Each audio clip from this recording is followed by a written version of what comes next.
Hola amigos, bienvenidos a su programa Empoderamiento Personal a través del ajedrez. Un programa donde integramos la psicología, la filosofía y el ajedrez como herramienta para un crecimiento. Y para comenzar, quisiera agradecer profundamente la serie de comentarios tan extraordinarios que he recibido. Y entre ellos, hoy voy a citar a dos en particular. El primero es el de un compañero de los años 80, ni más ni menos, compañero de estudios cuando estábamos estudiando análisis transaccional, psicología, y en aquella etapa inclusive formamos un equipo extraordinario que se llamaba el equipo Excalibur, equipo que se comprometió en la vida justamente a esto, a ayudar a otras personas, a provocar el crecimiento personal, a servir de hombro para cualquier individuo que tenga algún pesar. Y lo hemos cumplido. Pero Juan me escribió algo que de verdad me llegó profundo. Fíjense lo que escribió. Jorge Santacana, cada vez que leo tu información valiosa del juego del ajedrez, me sorprende. Una cosa es jugar ajedrez, pero ahora lo hace más interesante. ¿Qué piensa jugar para lograr el triunfo interior de mi vida, para crecer y ser un ser humano con la luz que brilla en mi cara? Juan Branger. Gracias a ti, mi hermano Juan Branger, porque a pesar del tiempo transcurrido, aún subsiste esta bella amistad. Saludos para ti y toda tu familia. Sin duda, esto es lo que buscamos, desarrollar en las personas esa integración a otro nivel, no solamente el movimiento, sino reflexionar sobre lo que cada pieza, cada movimiento puede ayudarnos a revisarnos internamente. Y hay otra persona con la cual de una manera muy, pero muy especial, quiero agradecerle, ni más ni menos que es a la doctora Mirta Bonsademan, nombre complicado ese apellido, que ella es una facilitadora extraordinaria que por muchos años se ha dedicado justamente a dictar talleres, conferencias, seminarios en el área del desarrollo de los potenciales de la mujer, pero específicamente ella ha trabajado mucho en aquello de la violencia femenina y cómo evitarla. Fíjense lo que ella escribe: mujer, salta a tiempo de la espiral de la violencia. Para evitar el femicidio es imprescindible que la mujer violentada salte a tiempo de la espiral de la violencia. Sus talleres están dedicados justamente a esas mujeres que han sido violentadas o a nivel de prevención para que eso no ocurra. Pero hay algo más interesante, y es que la doctora Mirta tiene un hijo que desde temprana edad se inició en el ajedrez y llegó a ser campeón nacional en Argentina. Y me envió un audio que de verdad me emocionó muchísimo y me gustaría compartirlo con ustedes. Porque en las sesiones anteriores yo coloqué una foto de nuestro gran Capablanca jugando con Alekhine y resulta que increíblemente esa mesa donde se jugó la partida existe. Escuchen este audio. Hola Jorge, querido. Te quiero decir que me encantaron tus vídeos sobre el rey y este del caos. Está excelente. Realmente coincido tanto, pero tanto, ¿no? Realmente a partir de esa cercanía que he tenido con el ajedrez a partir de mi hijo, que empezó a jugar a los 4 años y bueno, me vi envuelta en todo este tema ajedrecístico de nivel infantil, después adolescente, después juvenil y después mundial, ¿no? Pero te cuento algo que te va a gustar. En el Club Argentino de Ajedrez, que fue el club de mi hijo y que queremos tanto, el Club Argentino de Ajedrez fue lugar de recepcionar a las grandes figuras del mundo, ¿no?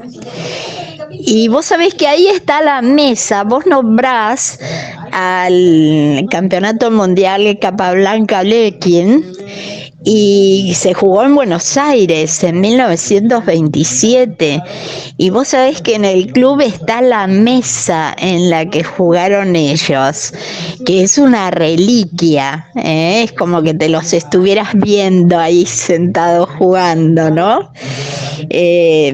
Ay, cómo me gustaría que pudieras venir a Argentina y te llevo al club de ajedrez como un primer paseo, creo. Un beso enorme, Jorgito, qué bueno lo que haces, me encanta. Y la verdad que es muy cierto todo lo que decís porque lo experimento en mi propia vida, ¿no? Lo he ido experimentando tal cual. Así que gracias, Mirta, por la cantidad de comentarios que me haces positivos y siempre dispuesto para poder participar contigo allá en Argentina en algún momento. Agradecido profundamente. Y bien, la semana pasada estuvimos revisando el factor humano en la vida y por supuesto en el ajedrez y nos dimos un paseo divino revisando cuál era la posición de distintos filósofos como era Aristóteles, que Aristóteles nos decía que el hombre es un ser político y con verbo, y eso era lo que le daba la capacidad de ser humano. Por el otro lado tuvimos con Kant, y entonces Kant nos dice que el ser humano es aquel animal que tiene una capacidad única, que es la de razonar.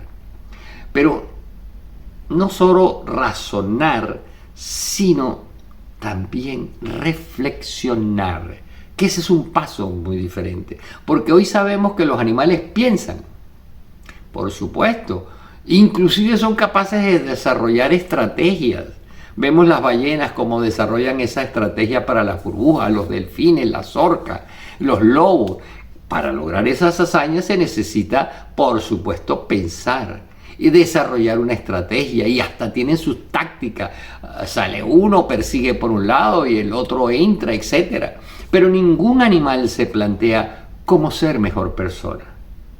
Por eso, cuando un joven no se plantea eso, cuando un adulto no se plantea, oye, ¿cómo puedo ser yo mejor persona?, está a un nivel muy bajo.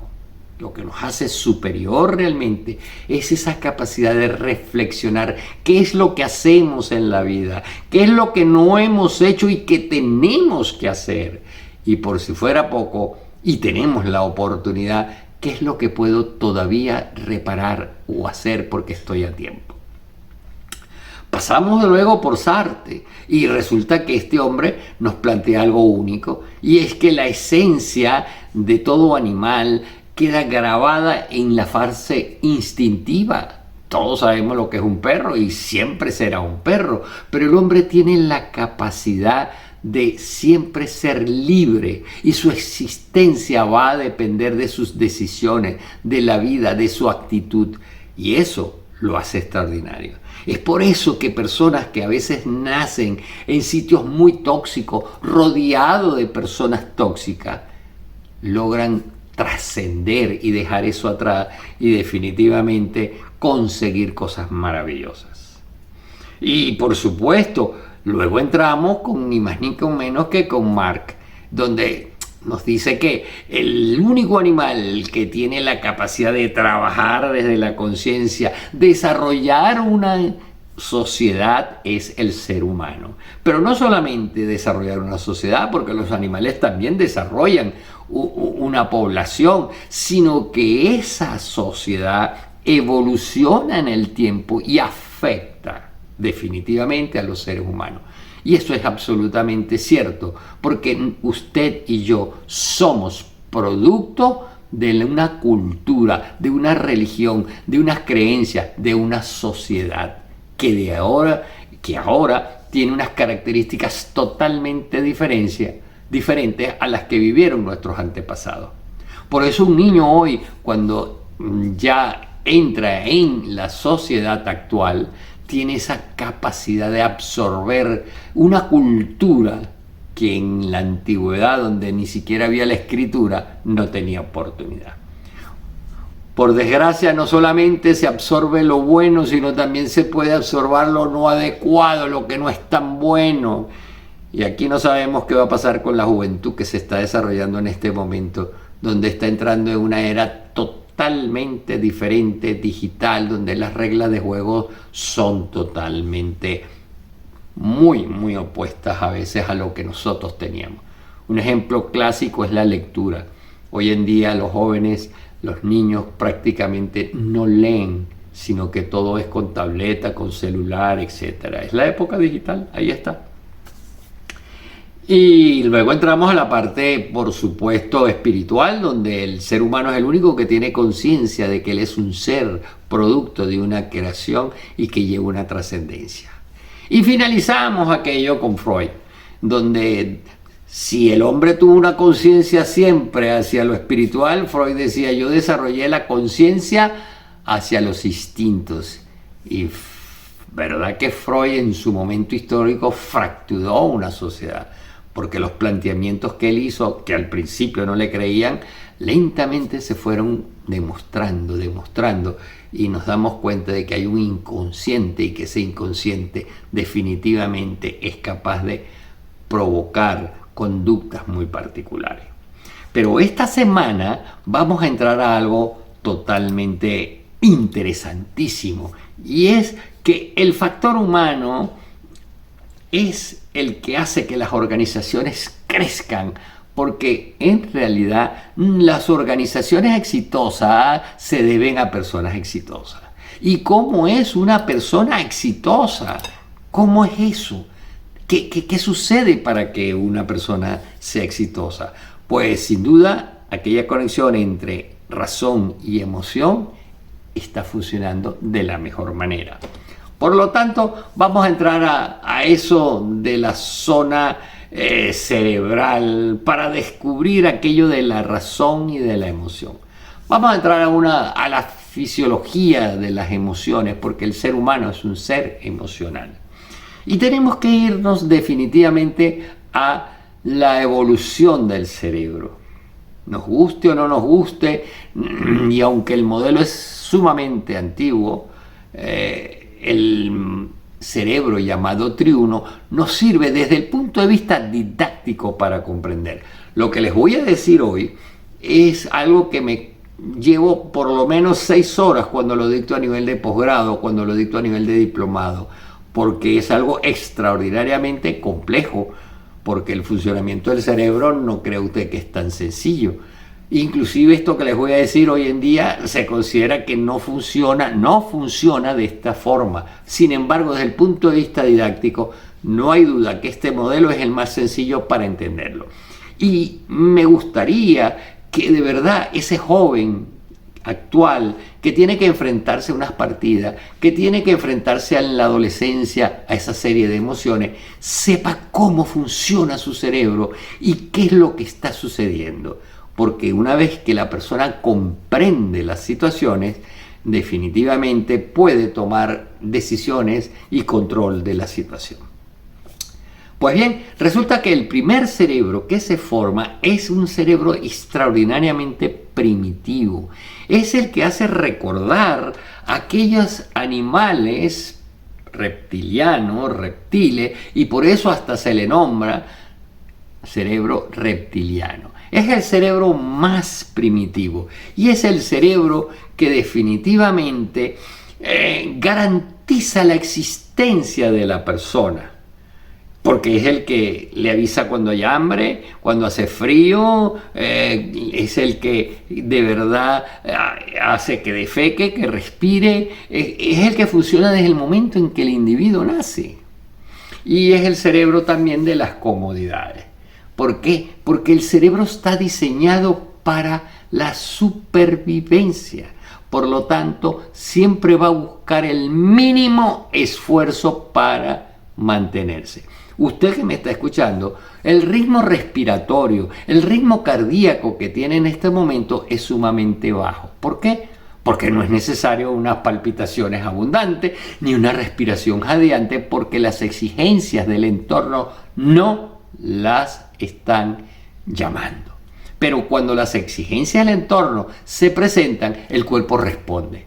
Pues bien, el cuerpo siempre busca el mínimo esfuerzo para ganar más energía, para perder menos energía. A esto hay que tenerle mucho cuidado. ¿Por qué?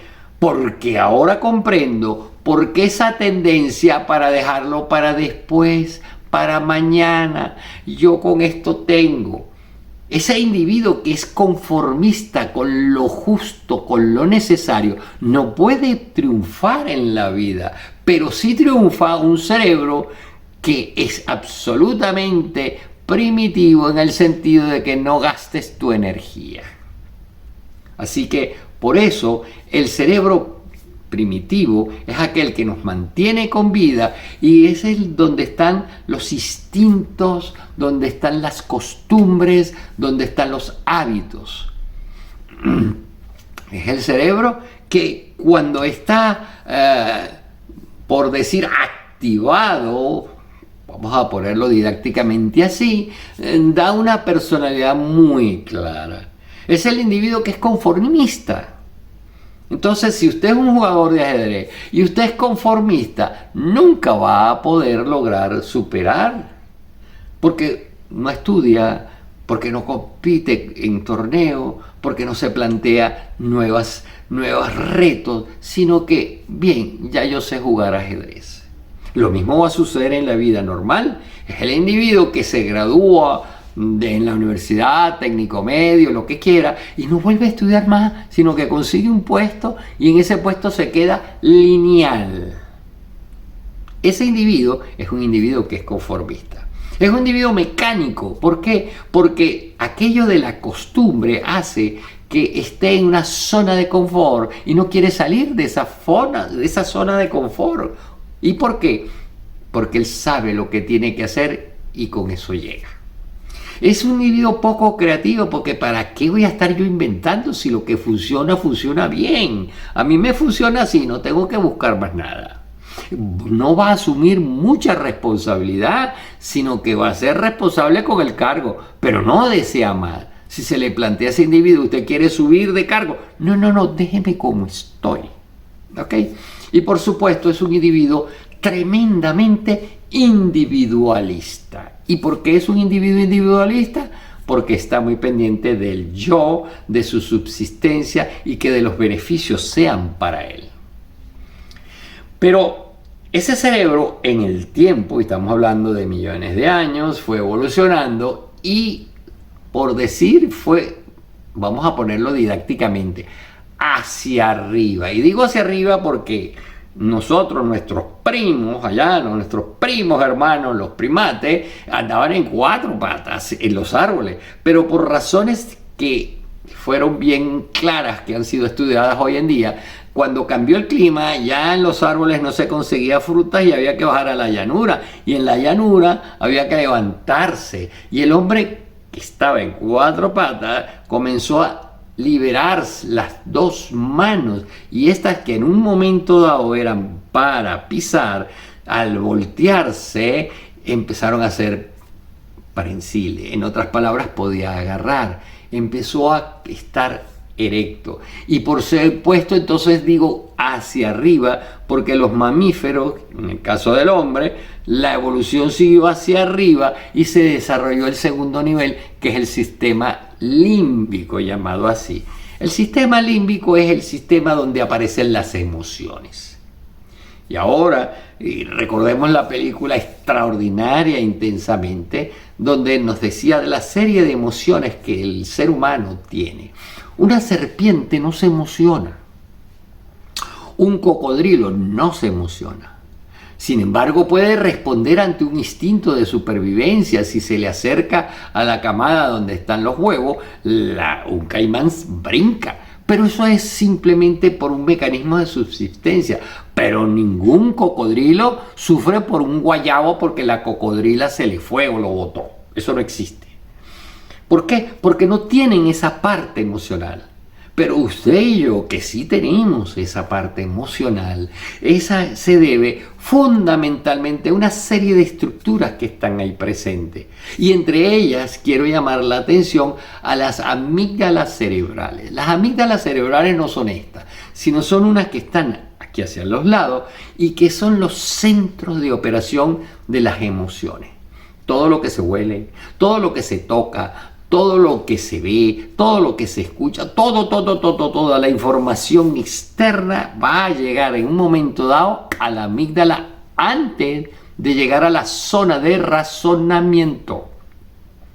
Y la amígdala se va a transformar ¿en qué? En el semáforo. En un semáforo extraordinario. Que si las cosas están bien, si los estímulos gustan, yo la sigo pasando divino, entro en zona de confort y no hay problema.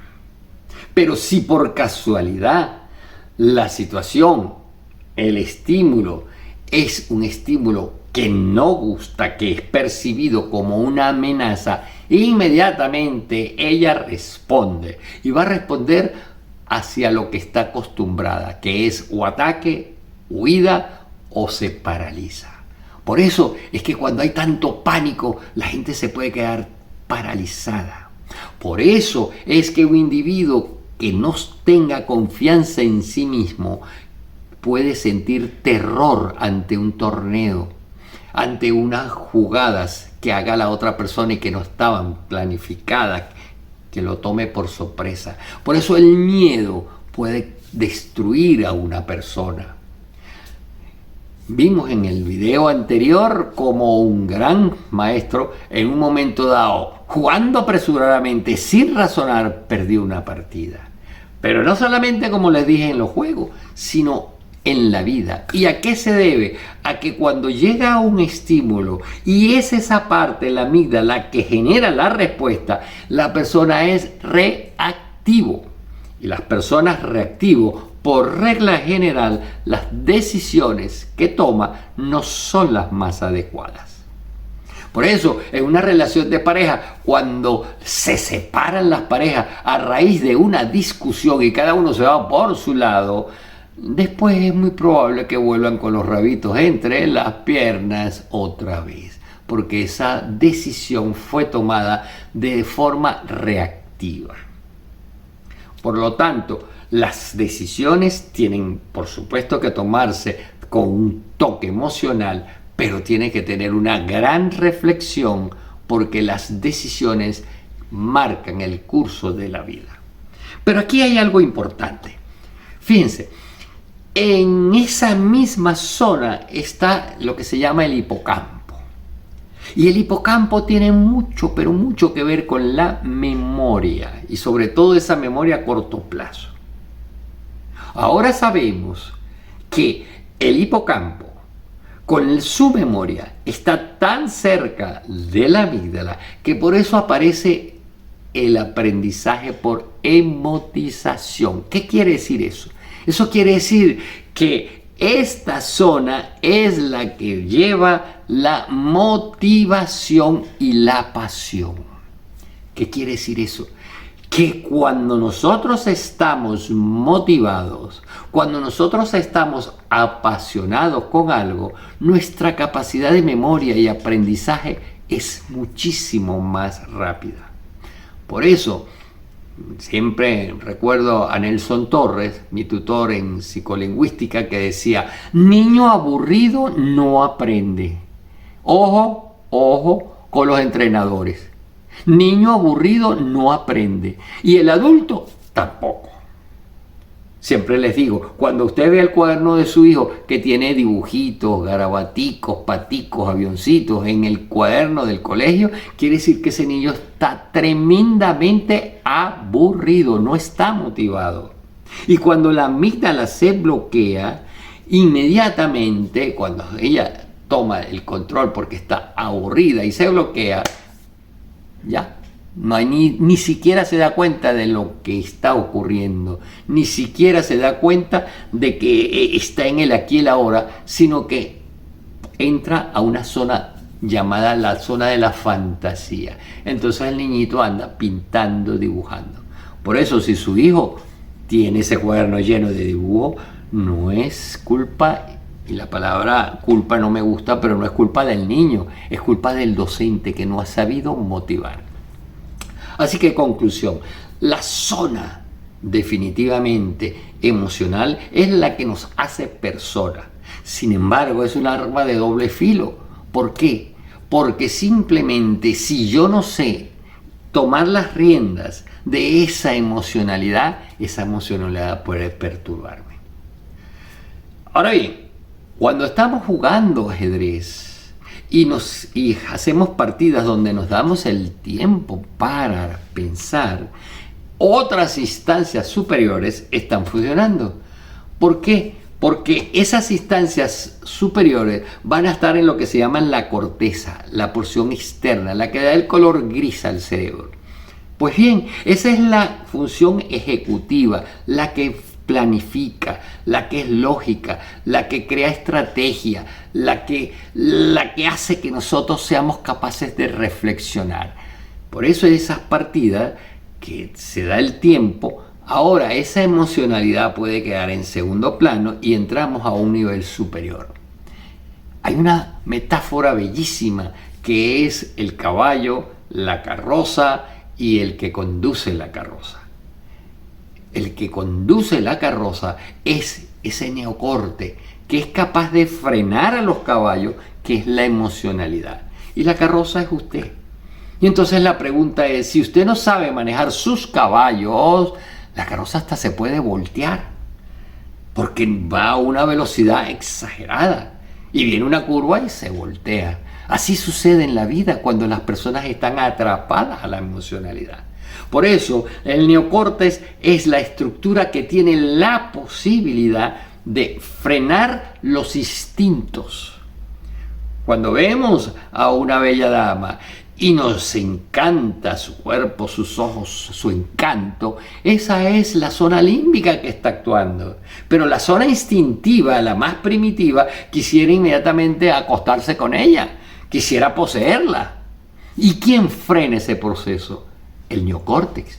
El neocórtex, donde está una cultura, donde está un comportamiento, es el que frena. Quiero decirles que los psicópatas son personas que la zona límbica la tienen afectada, hasta un punto de que pierden toda capacidad emocional. Es por eso que un psicópata, cuando es interrogado en las cárceles porque ha matado a varias personas y le preguntan, oye, ¿tú no tienes un arrepentimiento por lo que has hecho? Pues el psicópata dice, en absoluto. Pero bueno, si mataste a tantas personas, ¿sabes la respuesta de él? Bueno, les tocaba. Mal momento para ella. Se encontraron en mi camino.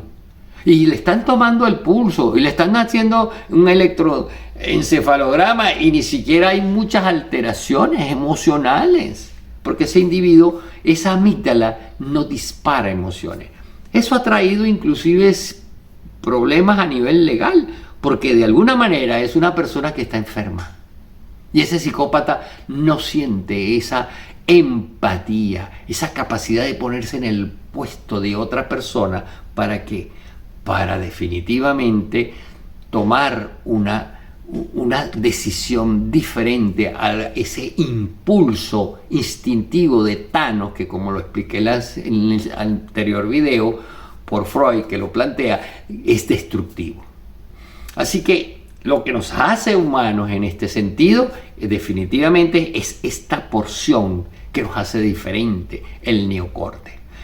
Pero dentro del neocorte está la porción frontal, y esta porción frontal es definitivamente la más trascendental, porque esa es la que nos permite ser humanos.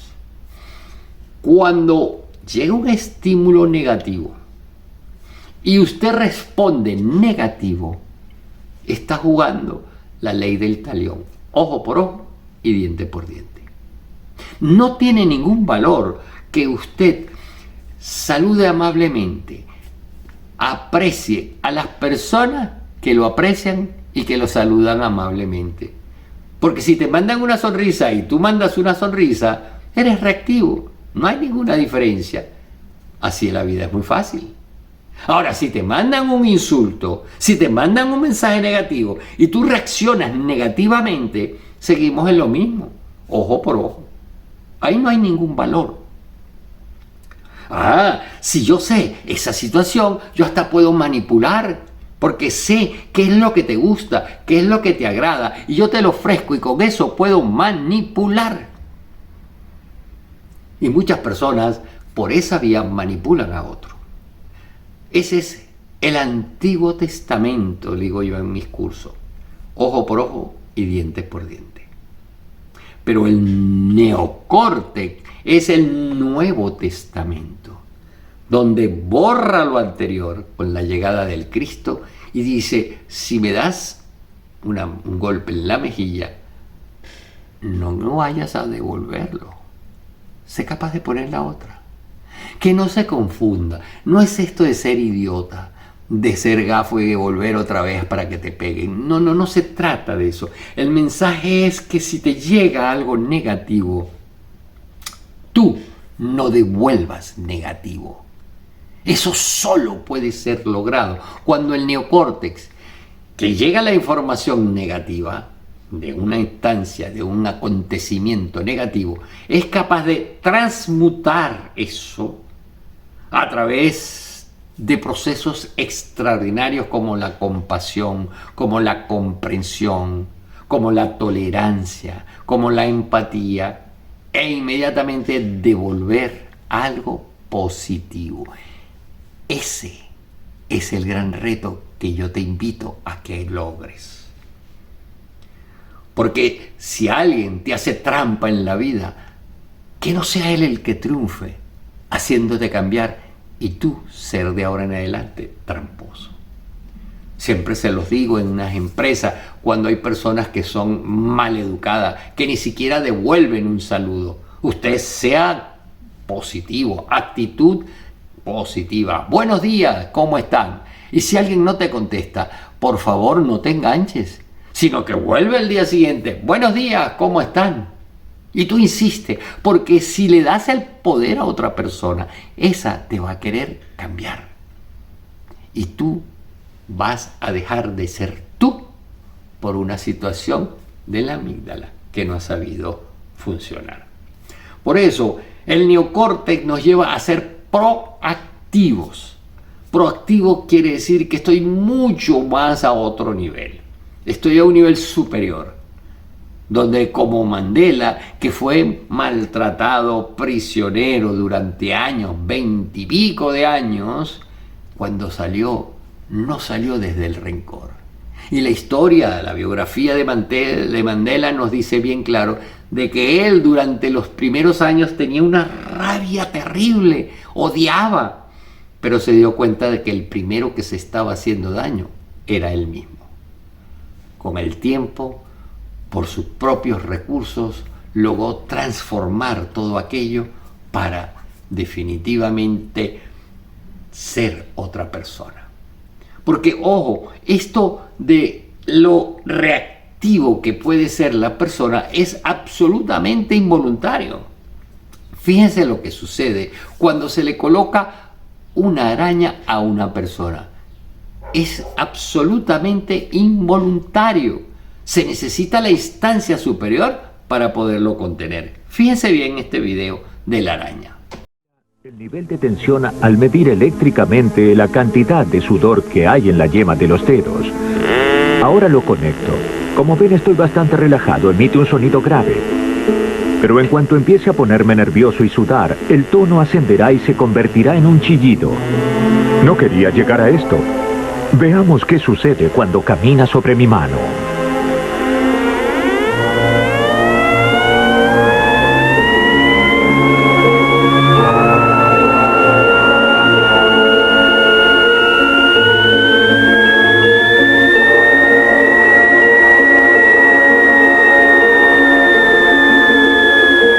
Si bien sé que estas arañas son inofensivas, no puedo controlar mi reacción. ¿Se dan cuenta? Que aquello es involuntario. ¿Por qué? Porque el sistema límbico entra en alarma ante el peligro. Pero ¿será posible que usted controle esa emocionalidad? Les voy a dar un ejemplo. Con el permiso de Discovery Channel, un programa de hace muchísimos años, voy a tomar esta escena que en su momento la grabé y la utilizo normalmente en los cursos. ¿Cómo es posible que una mujer que en un principio dice que no toca o que le tiene esa fobia a la serpiente es capaz al final de meter la mano en un sitio donde están serpientes? Veamos esto. Jamás pondría la mano allí. Oh, ni por todo el dinero del mundo. Parece una locura, pero me da escalofríos. Oh, sé que parece tonto, pero no puedo evitarlo. Oh, para mí son la muerte. Encarnan la muerte. ¿Esta me sigue? No vale la pena por $10. ¿$500? Lo intentaría por $1.000.000. ¿Y por $10? No, jamás. Por supuesto. ¡Ah! ¡Ah! Sí. ¡Hola! ¡Hola, pequeña! ¡Wow!